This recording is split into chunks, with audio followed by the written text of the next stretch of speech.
Génération News sur la panafricaine Média 1, merci de nous rester fidèles, très heureux de vous retrouver pour ce nouveau numéro de cette émission consacrée à une jeunesse qui est habituée aujourd'hui à apporter des solutions ou en discuter sur des thématiques bien précises. Vous connaissez le procédé de Génération News scindé en deux parties. La première partie avec mes invités, nous allons plancher sur une notion, notamment celle du choix. Le choix est-il aujourd'hui perçu comme étant une option ou une obligation? Vous en saurez un peu plus en première partie d'émission. En deuxième partie d'émission avec mes invités, nous allons parler de la crainte. Est-ce que faut-il aujourd'hui faire un lien entre la crainte et le respect? Crainte est-il aujourd'hui synonyme de respect? Eh bien, des éléments de réponse en fin d'émission avec mes invités du jour. Ils sont là sur ce plateau de Génération News, des habitués pour la plupart. Il s'agit notamment de Edwin. Edwin, ça faisait longtemps qu'on t'avait plus revu sur le plateau de Génération News. Tu es juriste. En tout cas, bon retour sur ton plateau et merci d'avoir répondu à l'invitation. C'est moi, Régis. Un autre habitué également de ce plateau Génération News, Aboubacar. Vous êtes également étudiant en droit. Merci en tout cas d'avoir répondu à l'invitation de Génération News. Le plaisir est pour moi. Et on termine la phase de présentation avec Firmin, étudiant en droit. Merci d'être de nôtre aujourd'hui sur le plateau de Génération News. Plaisir est partagé, Régis. Les amis, nous allons démarrer avec la première thématique. Edwin, je me tourne vers toi pour donner le temps de cette émission Génération News. On parle du choix étant comme ou vu ou perçu comme étant une obligation ou bien une option. Mais avant d'entrer en profondeur, évidemment, définition de ce mot-clé, le choix. Qu'est-ce qu'on entend par choix? Et s'il fallait apporter un élément de réponse à la thématique, est-ce que pour toi c'est une obligation ou bien une option?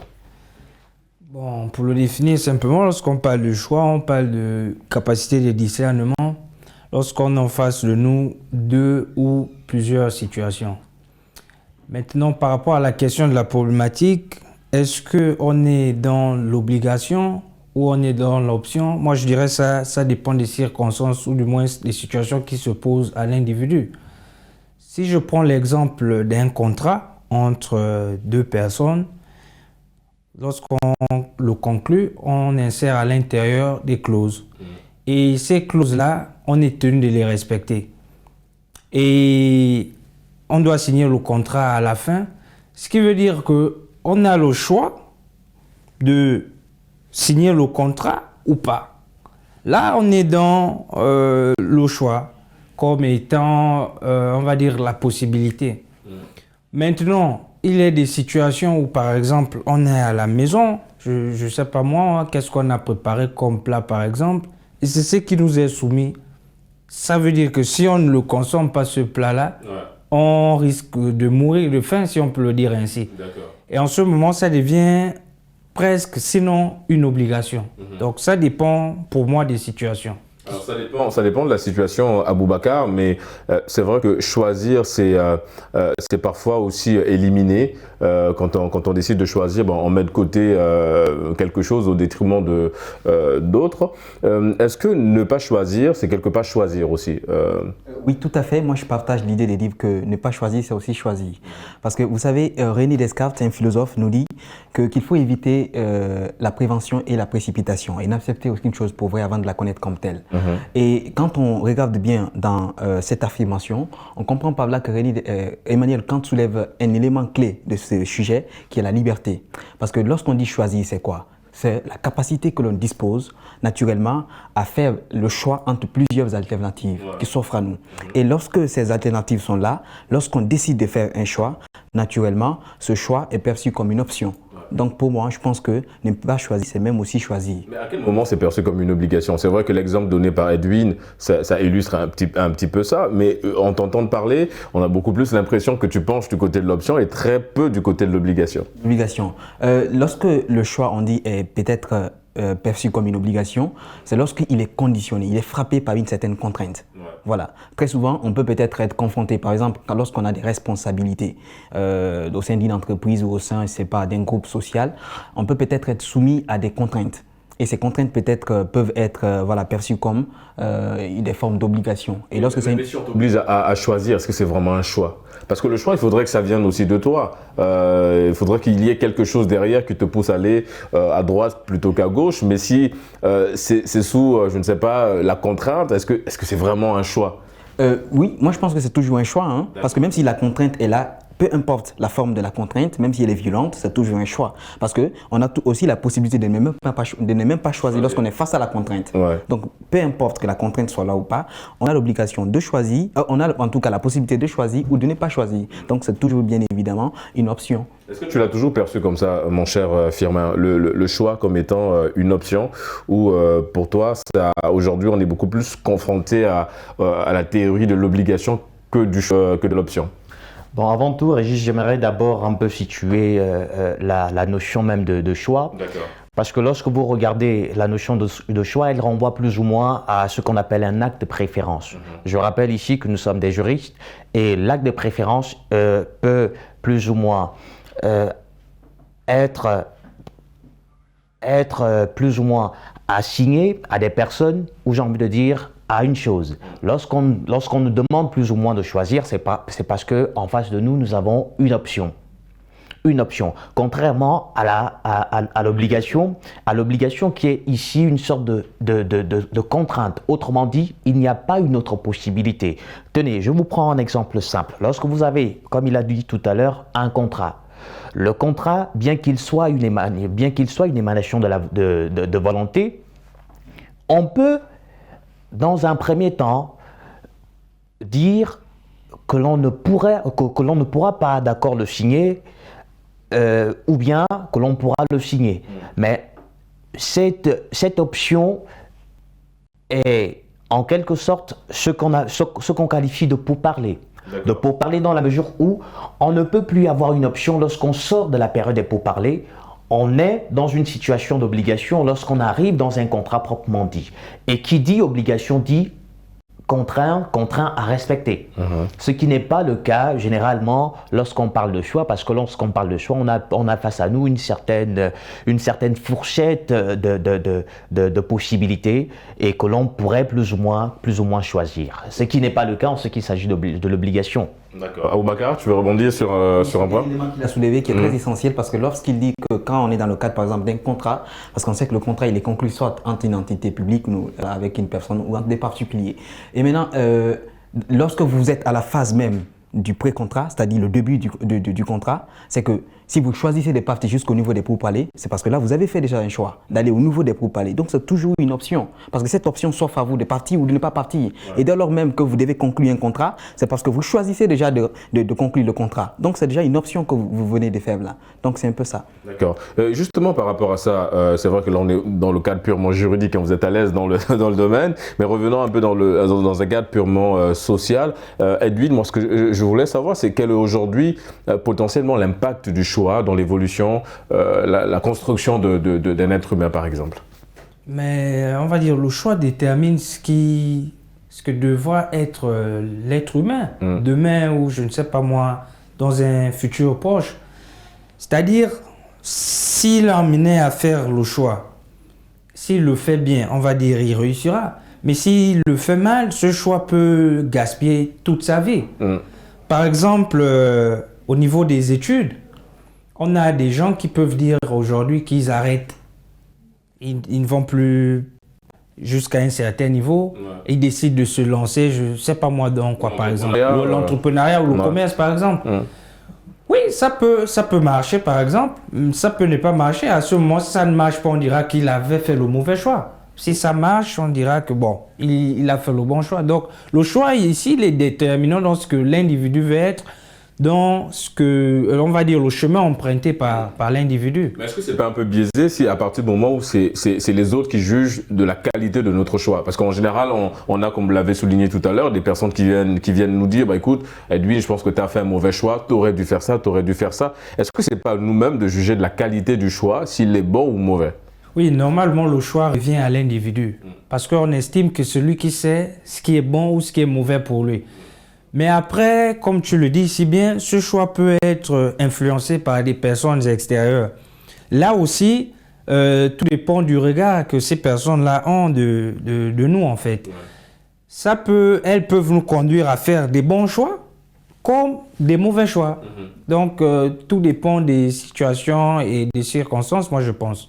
Firmin, si on revient dans le cercle familial, est-ce qu'on pourrait dire que nos parents sont contraints de faire le choix d'être présents pour nous à chaque fois, ou bien ils ont une option de dire bah, je ne suis pas appelé à répondre de mon devoir ou autre chose en lien avec ma progéniture? Est-ce que nos parents sont dans l'option de l'obligation en termes de choix, ou bien c'est une option pour eux?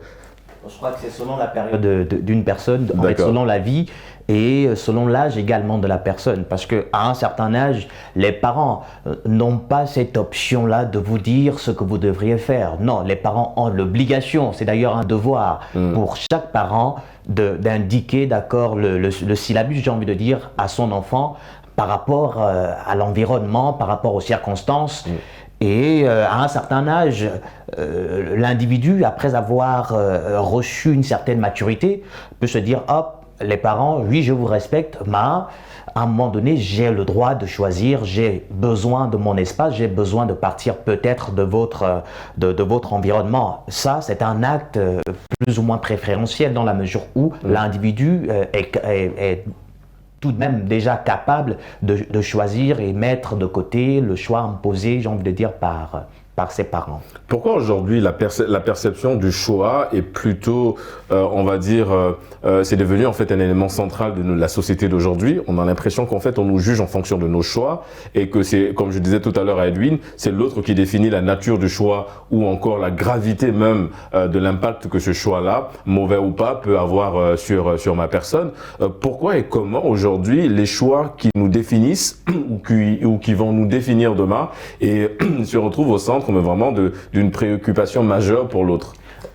Bon, en tout cas, Régis, je veux d'abord que l'on soit clair sur une situation. D'accord. À partir du moment où autrui décide ou choisit à ta place, pour moi, je considère ça comme un aveu d'échec.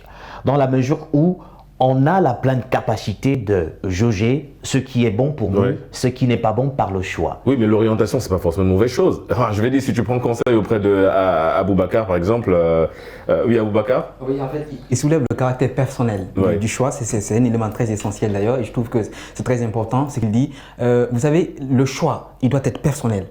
Et lorsqu'il est influencé par des gens extérieurs, naturellement, il faut savoir qu'il soit d'abord personnel ou influencé par des gens de l'extérieur, il est toujours assimilé à des conséquences. Donc, il faut avoir en tout cas, disons, la capacité d'assumer ces conséquences-là et de reconnaître que la consultation pour faire certains choix ne veut pas forcément dire que le choix a été influencé. Parce que lorsque vous consultez des gens, par après, vous venez vous seul et vous décidez parmi toutes les réponses que vous avez eues. Donc, le choix, il doit toujours être de façon personnelle, pris et naturellement. Parce que si vous allez consulter des gens et que vous vous laissez influencer par ce qu'on vous a dit ou ce qu'on vous a proposé, bah, naturellement, lors des conséquences, on a vous les assumer. Mais le processus en lui-même, le fait d'aller consulter, est-ce qu'on n'est pas très sûr parfois du choix qu'on a envie de prendre, et le fait d'avoir des éléments de réponse un peu qui viennent de gauche et de droite, ça peut construire une idée bien figée de la personne et se dire ok, j'ai eu l'avis de Edwin, celui de Aboubacar, c'est bon, j'y vais. Donc quelque part aussi on a peut-être besoin d'avoir cette orientation extérieure avant de se décider.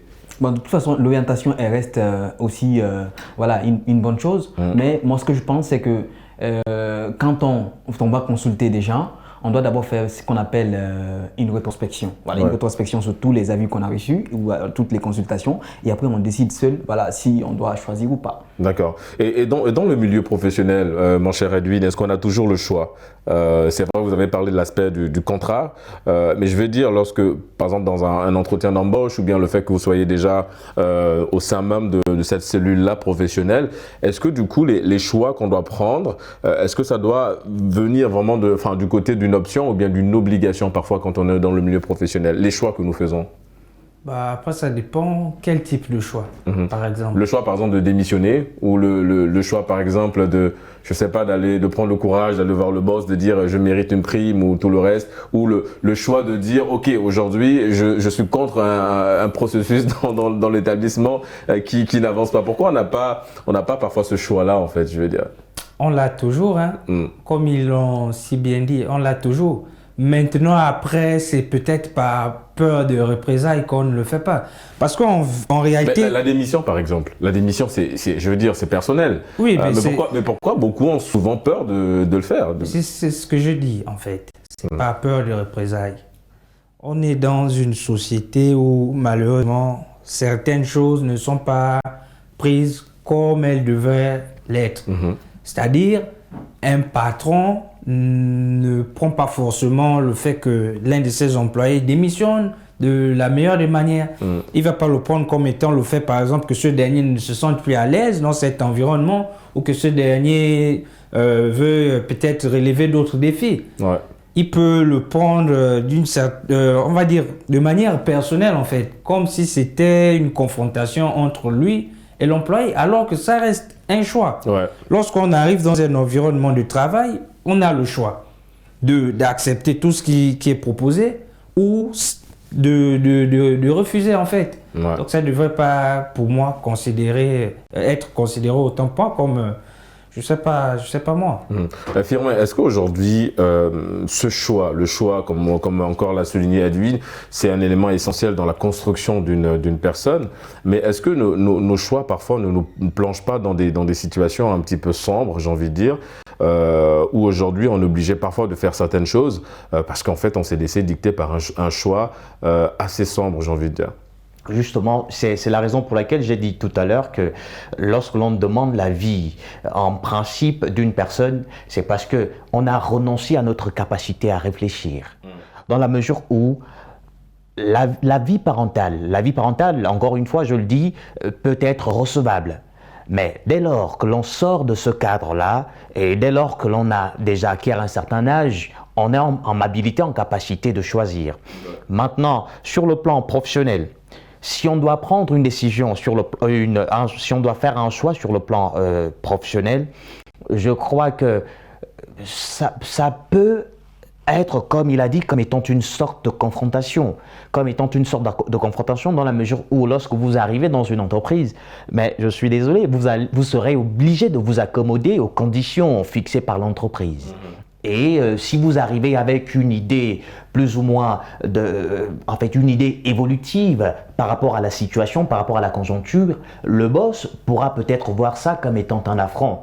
Donc, rester dans sa position, qui est d'ailleurs un choix, je crois serait l'idéal, serait l'idéal par rapport à l'environnement. C'est la raison pour laquelle je dis, encore une fois, que le choix est quand même à distinguer avec l'obligation dans la mesure où on a cette possibilité de le faire par rapport à l'environnement, par rapport à l'âge, tandis que l'obligation, en réalité, peut plus ou moins être imposée. Imposée par qui? Imposée par une émanation volontaire et imposée par la loi, tout simplement. Ouais.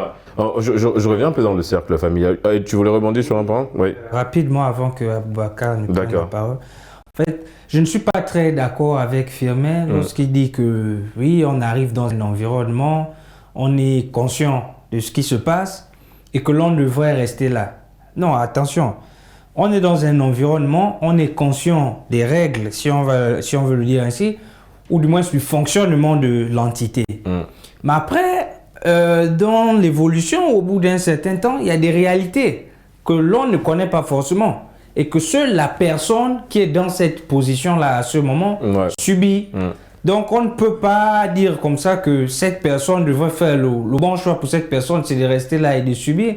D'autant plus qu'on ne sait pas ce qu'elle subit. En général, c'est des choses même qu'on voit dans des couples, par exemple. On est en Afrique, quand on voit qu'il y a des femmes qui vivent des situations difficiles dans le couple, en général, les parents recommandent de rester parce que ça fait partie du mariage et tout, mais on va pas faire rester une dame dans un environnement malsain juste parce que soi-disant culturellement on a cette approche là et que elle a une obligation elle doit supporter. Lorsqu'on a fait le mariage coutumier par exemple, on a remis un présent qui est le panier où on dit il faut tout jeter à l'intérieur et tout, et c'est pour venir ramasser le corps de cette dame après.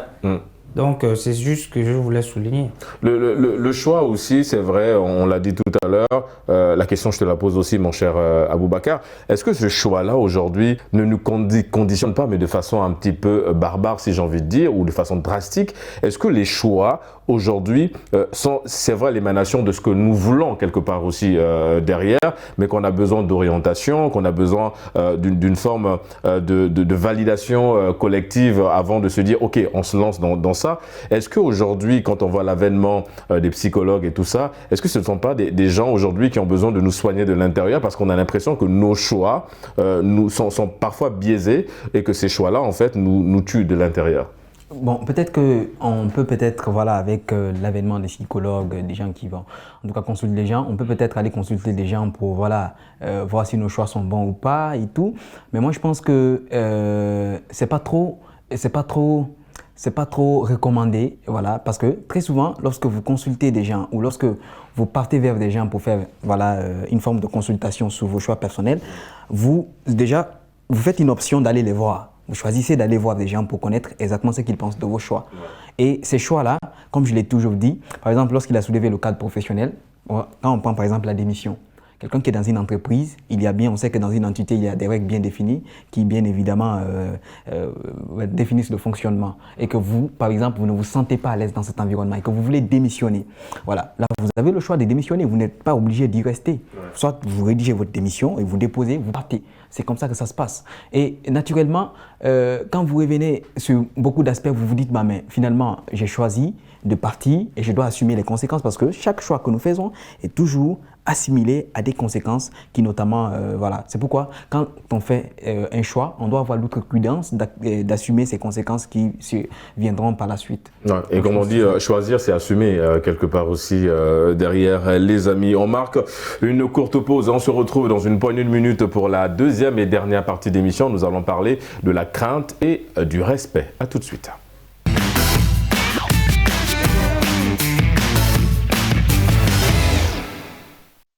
De retour sur le plateau de Génération News pour la deuxième et dernière partie d'émission. Juste avant la pause, je vous l'annonçais, pour cette dernière partie, nous allons parler de la crainte et du respect. Aboubacar, je me tourne vers toi. On parle de crainte et de respect. Est-ce qu'il faut tout de suite faire un lien entre ces deux notions-là? Mais avant, qu'est-ce que vous entendez par crainte et respect? Définition de ces deux termes. Bon, enfin, en termes de définition, ce qu'on peut entendre par crainte, c'est peut-être la peur, la courbature que l'on a sous un événement, sous quelque chose ou en tout cas un cas particulier. Maintenant, le respect, c'est le sentiment, en tout cas de considération que l'on peut éprouver pour, voilà, je sais pas, ça peut être une entité, une personne publique ou quoi que ce soit. Du coup, est-ce que craindre, c'est respecter? Non, forcément. Craindre, c'est pas respecter. Parce que lorsque je prends par exemple l'exemple du président de la République, c'est la première institution d'un État, voilà. On est obligé, la loi nous oblige à respecter le président de la République. Est-ce pour autant qu'on doit l'y craindre? Non, ce n'est pas parce qu'on est obligé de respecter la première institution du pays qu'on le craint. Le respect, il est conditionné par le sentiment que l'on a pour, voilà, envers une chose. Parce que c'est une autorité politique, une autorité publique, on le respecte. Mais pas forcément parce que, voilà, on est obligé de le respecter qu'on le craint. Voilà. Donc, pourquoi, Edwin, on a l'impression qu'il y a un flou entre ces deux notions? Souvent, prenons le cas dans la cellule familiale du père, par exemple, on a l'impression que le papa est beaucoup plus craint que respecté, ou en fait on se dit, pour respecter notre papa, il faudrait déjà avoir une petite notion de crainte. On a l'impression qu'il y a un fourre-tout, il y a un mélange entre ces deux notions. Non, mais après, c'est par rapport au comportement du papa, on va dire, vis-à-vis des enfants. Naturellement, on respecte son papa. On respecte sa maman, on respecte les aînés, pour faire court. Maintenant, comment ces aînés-là se comportent vis-à-vis de nous? En fait, ces papas-là, c'est parce qu'ils ont souvent envoyé une certaine image d'autorité qui a plus ou moins traumatisé les enfants, qui fait qu'ils soient craints. Par exemple, on a souvent cette image-là dans nos maisons. Dès que le papa rentre le soir du boulot, tout le monde fuit se cacher. Exactement. Les gens sont dans les chambres, dans les cuisines, mais pourquoi? Parce que peut-être, je ne sais pas moi, ce papa-là est peut-être terrifiant, il lève souvent la main sur les enfants et tout. Ouais.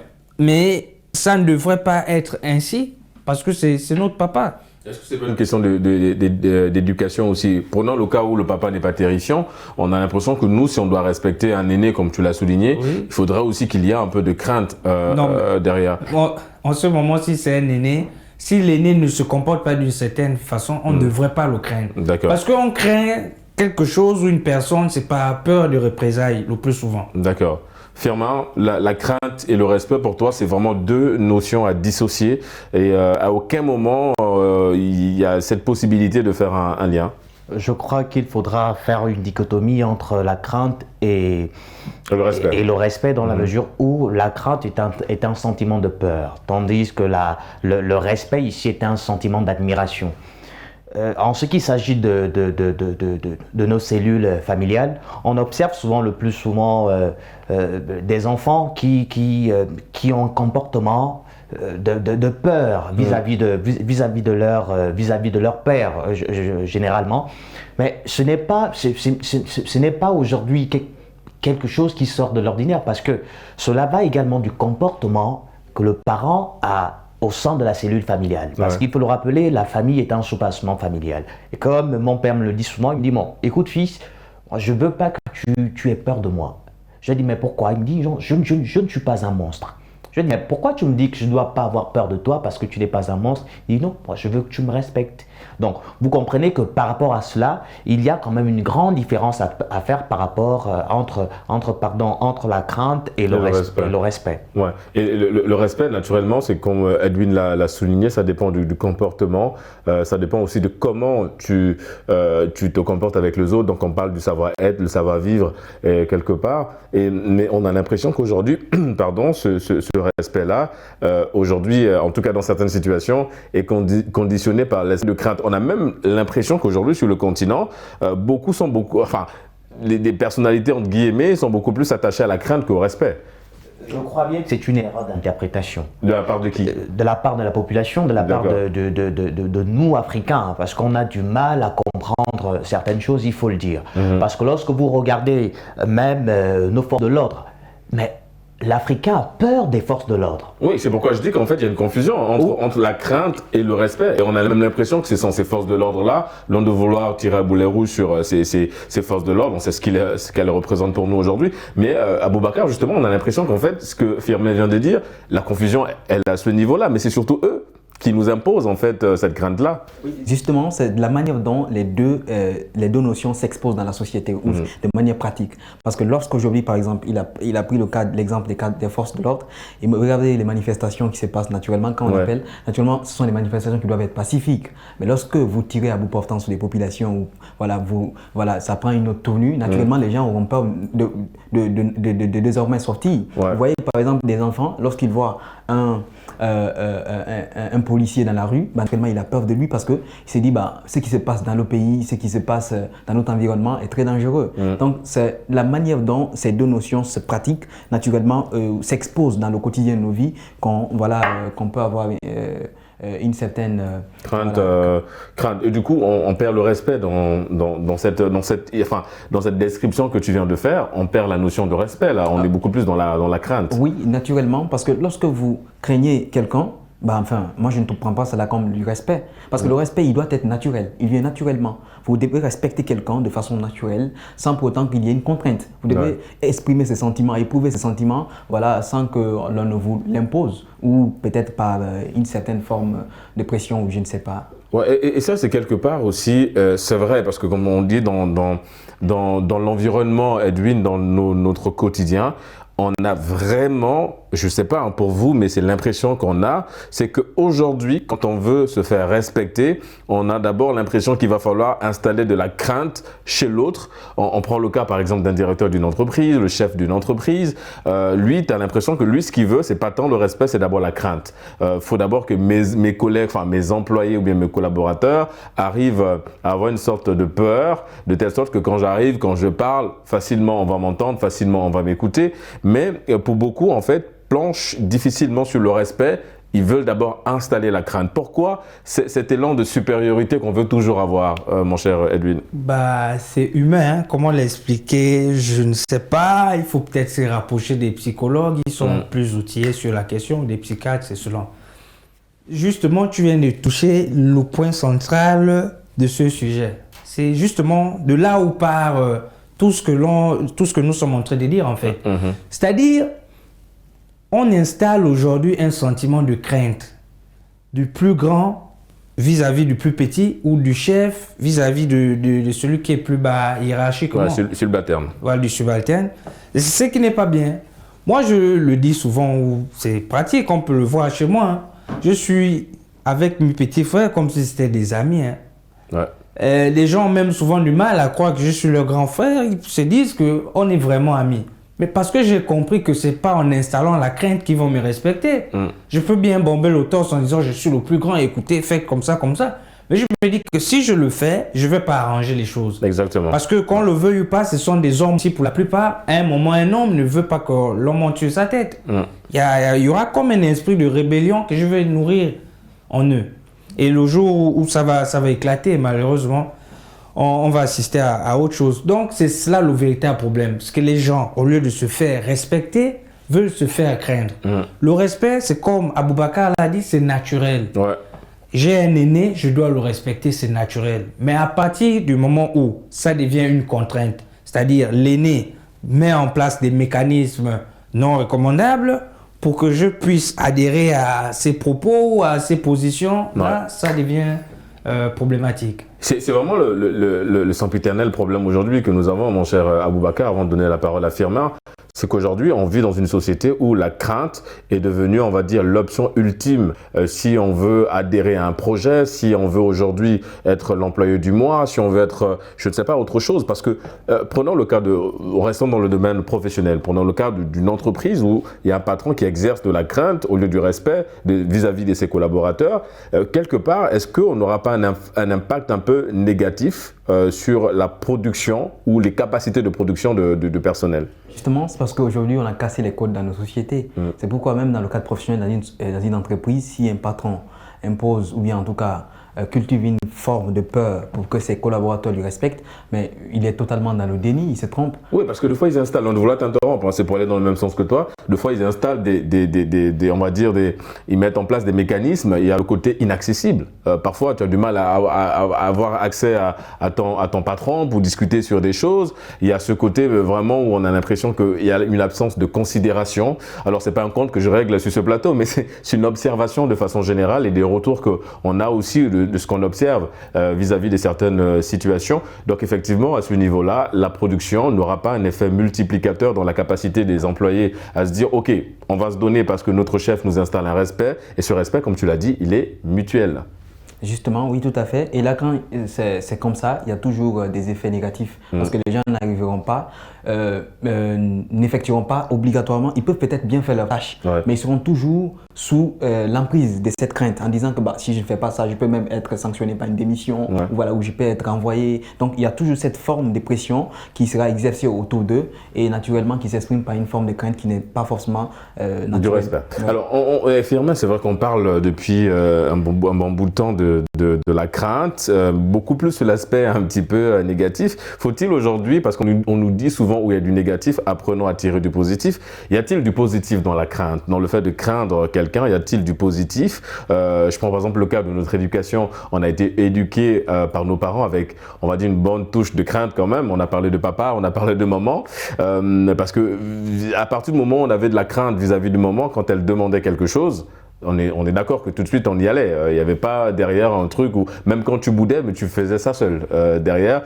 Est-ce qu'il y a du côté positif? Faut-il voir du positif en ce qui concerne la crainte? D'abord, je veux quand même souligner que sur l'aspect professionnel, je crois que la crainte est un élément bonificateur en ce qui s'agit des services. D'accord. Et la multiplication, j'ai envie de dire, ou encore de l'évolution de l'entreprise. Dans la mesure où, lorsque vous arrivez dans une entreprise, vous avez l'impression que le chef se comporte par rapport à son effectif, par rapport à son capital humain. Parce que lorsque vous arrivez par exemple dans une université comme l'université Bourguiba, on va vous dire, bon écoutez, le SG, le secrétaire général de l'université, c'est quelqu'un qui ne rit avec personne.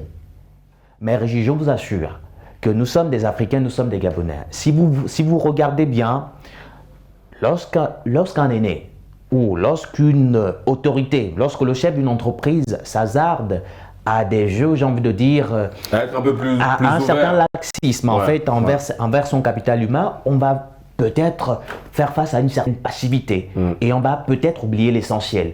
Donc c'est dans ce sens que je crois et je pense que la crainte dans le secteur professionnel est un élément Plutôt positif. plutôt positif en ce qui s'agit de la mission régalienne de tout un chacun. Maintenant, en ce qui s'agit de l'aspect familial, bien sûr qu'on a grandi dans cet environnement de crainte-là, dans la mesure où, lorsque vous sortez de l'école à 13h, pile 13h15 doit vous retrouver à la maison parce que à 15h30, Il y a papa qui attend. y a exactement, maman, exactement. Donc, je crois que dans ce sens, la crainte a fait de nous, les hommes que nous sommes aujourd'hui, la crainte a fait en sorte que lorsque vous arrivez à l'étranger, pendant que d'autres arriver à l'étranger mettent l'objectif du visa de côté, moi ma crainte parentale, la crainte que j'ai vis-à-vis de mes parents, de mon père, me fait comprendre que bon écoute, tu es ici pour un but et ce but là tu dois l'atteindre. C'est pas en quelque sorte le respect qu'il fait, non, c'est la crainte que l'on a vis-à-vis de ses objectifs, vis-à-vis de ses parents et vis-à-vis de l'environnement dans lequel on a grandi. Edwin, la crainte et l'aspect positif. L'aspect positif, déjà, pour revenir sur le cadre professionnel, moi je dirais pas que c'est nécessairement une bonne chose. C'est vrai, on est un chef doit adopter une certaine posture, mais attention,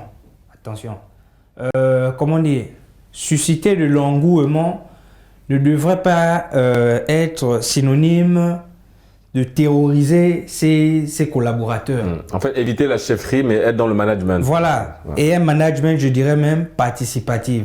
C'est-à-dire, on est chef, on est au-dessus, c'est vrai, mais on doit prendre en compte les avis des uns et des autres. On doit mettre en place un environnement sain. Mais on arrive à le faire, on le voit dans plusieurs sociétés. Les sociétés qui aujourd'hui connaissent un certain engouement, c'est pas parce que le patron a nécessairement été dur, c'est parce qu'il a su faire participer ses collaborateurs, il a su les fédérer autour d'un idéal. Donc pour moi, c'est ce que un individu, ou du moins un patron, ce qu'on attend d'un patron.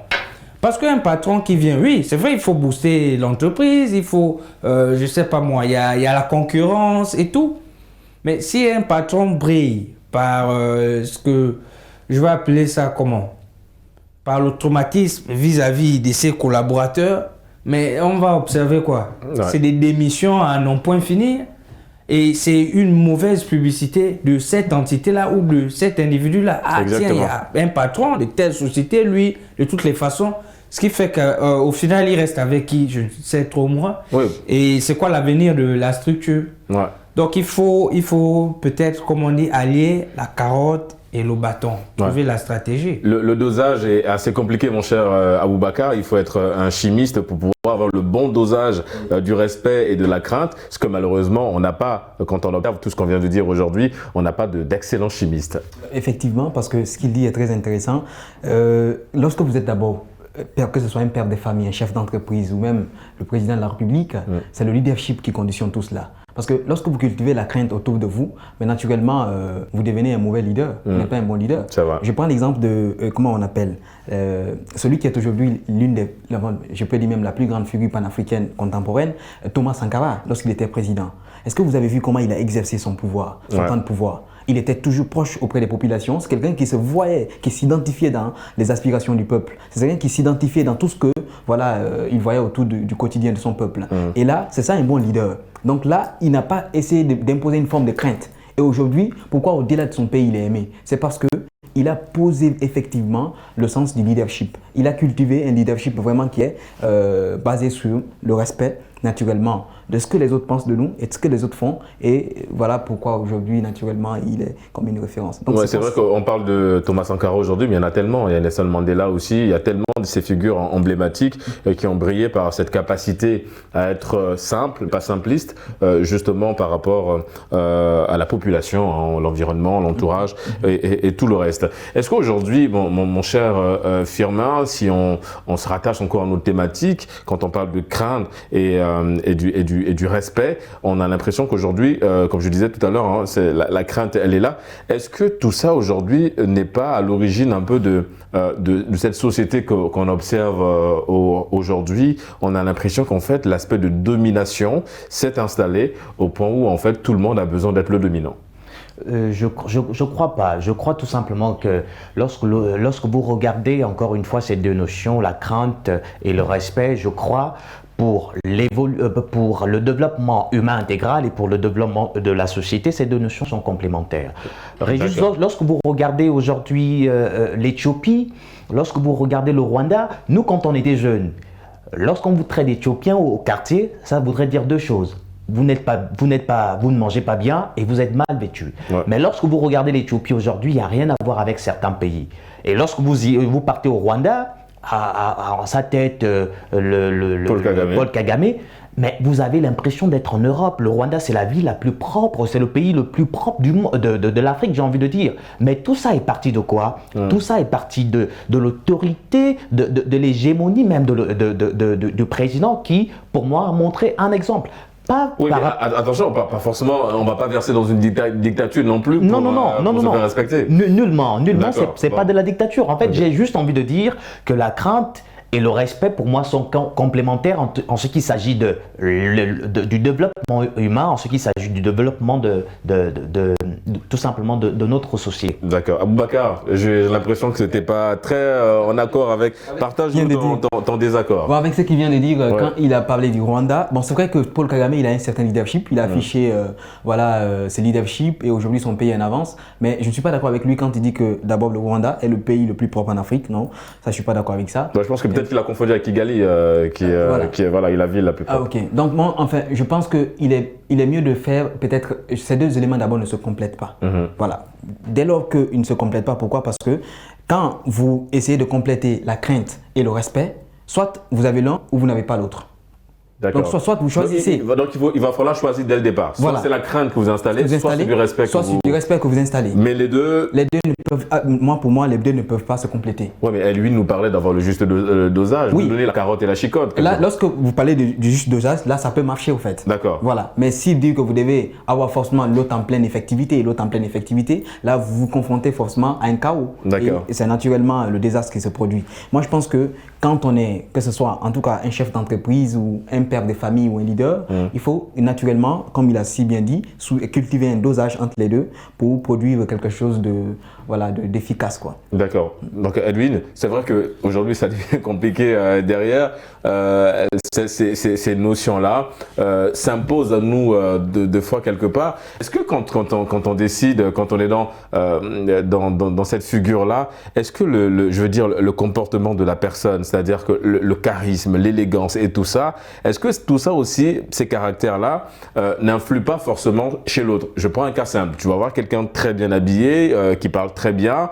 Tout de suite, tu vas peut-être avoir de la crainte vis-à-vis de cette personne-là par rapport à son apparence et non par rapport au comportement. Parce qu'on parle souvent de fois quand tu parles avec une personne, on dit « Ah ouais, mais tiens, mais je t'imaginais pas comme ça, je te voyais un peu autoritaire et tout le reste. » Est-ce que l'apparence trompe dans ces notions de respect et de crainte? Mais justement, à ce moment-là, c'est l'apparence. C'est-à-dire, comme tu as dit, c'est la posture de la personne qui laisse un peu penser au fait que la personne se comporte d'une certaine manière ou d'une autre. Ouais. Mais on peut renverser la chose. C'est-à-dire, on peut avoir quelqu'un, je ne sais pas moi, qui est en jean, en chemise ou en t-shirt, en babouche ou en basket, qui est plutôt accessible, avec qui vous discutez très bien, alors que vous avez peut-être une image de cette personne, une mauvaise image. Et dans le sens inverse, vous avez quelqu'un qui est très bien vêtu en 3 pièces et qui, lorsque vous l'approchez, affiche un comportement désagréable. Donc c'est beaucoup plus l'apparence. Donc c'est l'image qu'on se donne des individus. Exactement les amis, nous sommes arrivés au terme de cette émission, ça allait très vite. Edwin, merci d'avoir répondu à l'invitation de Génération News, ça a été un plaisir de te recevoir sur le plateau. Aboubacar, merci en tout cas d'avoir répondu à l'invitation de Génération News. Firmin, toujours un plaisir évidemment de te recevoir sur ce plateau. Vous l'aurez compris les amis, c'est la fin de votre émission Génération News. On se donne rendez-vous mardi prochain pour d'autres thématiques liées à cette magnifique jeunesse africaine. Et d'ici là, n'oubliez pas, quoi qu'il arrive et quoi qu'il advienne, gardez Gardez le sourire en compagnie de nos programmes.